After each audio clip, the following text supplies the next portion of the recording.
घर से जइबै ससुरवा के करा के भुला जबै हो ना कि नैहर से जइबै ससुरवा के करा के भुला जबै हो ना कि के करा के मुँह के खिलैबै के कर तरसा देवई हो ना अरे कि नैहर से जइबै ससुरवा के कर के भुला देवई हो ना ओहो नैहर से जइबै ससुरवा के कर के भुला देवई हो ना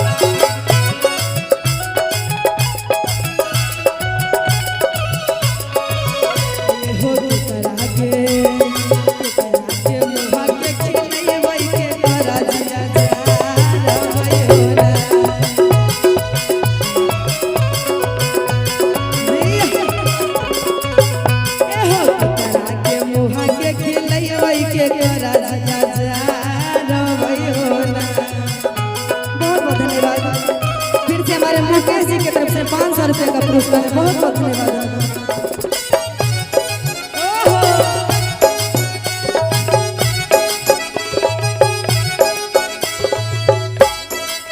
तो छोरा तुम्हार का सबरे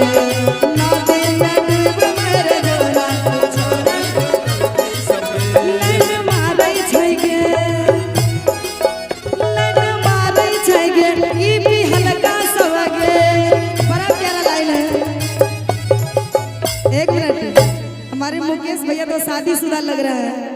कुंवर का सबको पीछे भेज दिए हैं और भी हल्का लाइन मार रहे हैं। इनके लिए बड़ा प्यारा लाइन है कि लाइन मारे छैगे ई भी हल्का सवगे कि पोखर में डूब मर जोरा तो छोरा कुंवर का सबरे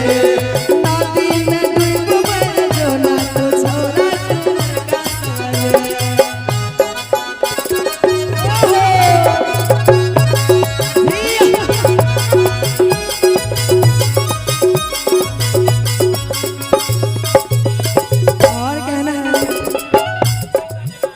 अरे नैहर से जइबै ससुरवा सखिया के भुला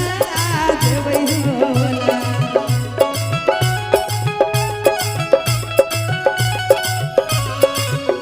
अरे नैहर से जइबै ससुरवा सखिया के भुला देबै हो ना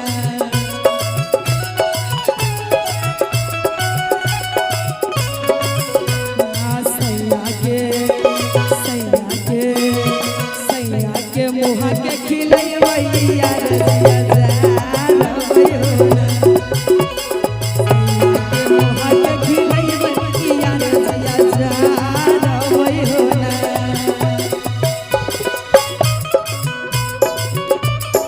ओहो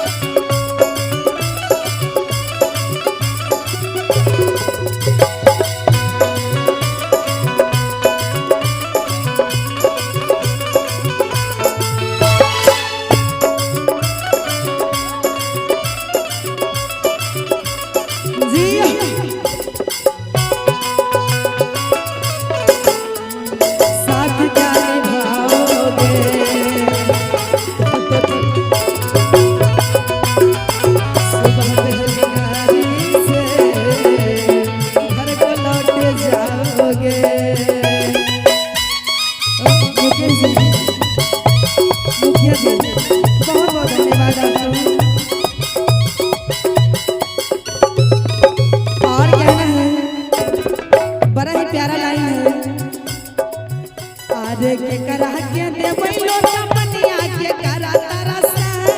देबै हो ना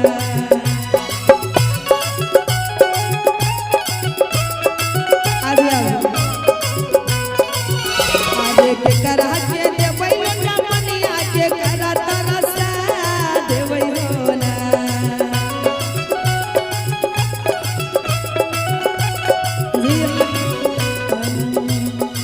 के करा